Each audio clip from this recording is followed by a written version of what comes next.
क्यों इस भक्त को उसके भगवान प्राप्त नहीं हुए? क्योंकि तुम्हारी भक्ति में तुम्हारा मैं प्रबल था। मुझे क्या मिला, मुझे क्या नहीं मिला?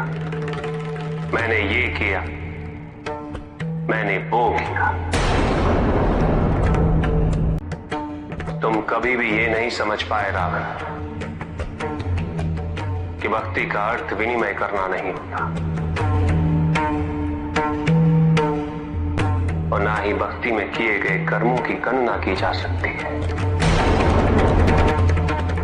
भक्ति की अवधि पारितोषिक पर आश्रित नहीं होती है रावण, ना ही भक्ति कभी संपूर्ण होती है।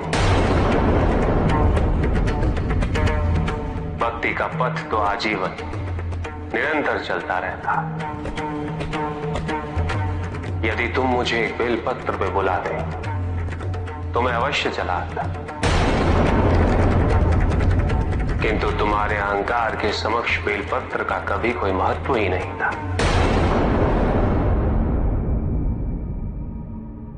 स्वर्ण की चमक तुम्हारी भक्ति को अंधा करती रही। सच्ची भक्ति कभी भी व्यक्तिगत लाभ नहीं देखती, वो तो केवल समाज का, संसार का कल्याण देखती है। तुम मुझे लंका ले जाकर भक्ति के बंधन में बांधना चाहते थे।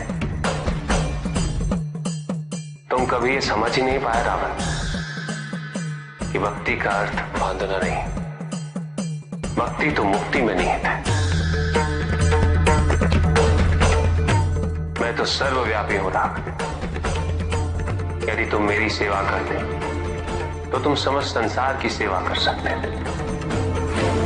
ये सत्य है रावण कि तुम मेरे सबसे महान भक्त हो, किंतु ये भी सत्य है कि तुम ही सबसे अहंकारी भी निकले,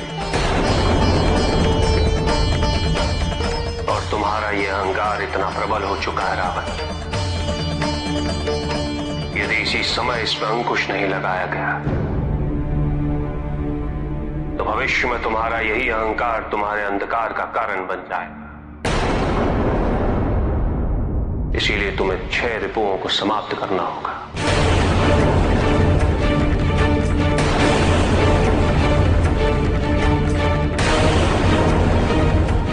केवल समस्त संसार के लिए ही नहीं, स्वयं को भी उनसे मुक्त कराना होगा। मैं जानता हूं रावण, तुम्हारे लिए कुछ भी असंभव नहीं है,